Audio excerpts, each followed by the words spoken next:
Binago ako dati yun. Isang talon pa, pero hindi na. Ngayon, hanggat wala pang water baptism, wala sana munang maliligo. Ang unang mababasa, yung babautismuhan. Pag sinabi kong pwede na, kahit tumalon pa kayo, pwede.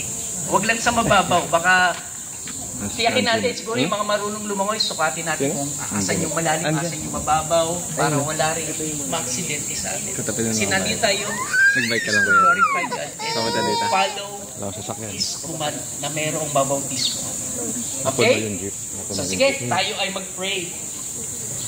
Panginoon, salamat ulit sa inyong paalala. Hindi lang kami, kundi dala namin ang pangalan mo kahit ano mangyari.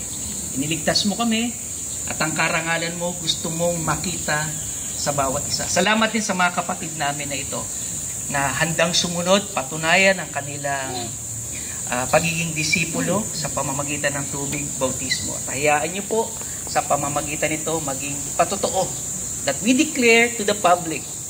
Sana meron din makakita sa labas. Itong ginagawa namin ay pagsunod sa utos ng aming Panginoon.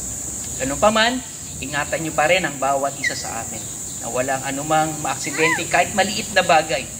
Para sa ganun, lahat kami uuwi mamaya, hindi lang masaya, busog at higit sa lahat, naparangalan ka nga namin. Sa inyo po namin ito pinagkakatiwala lahat.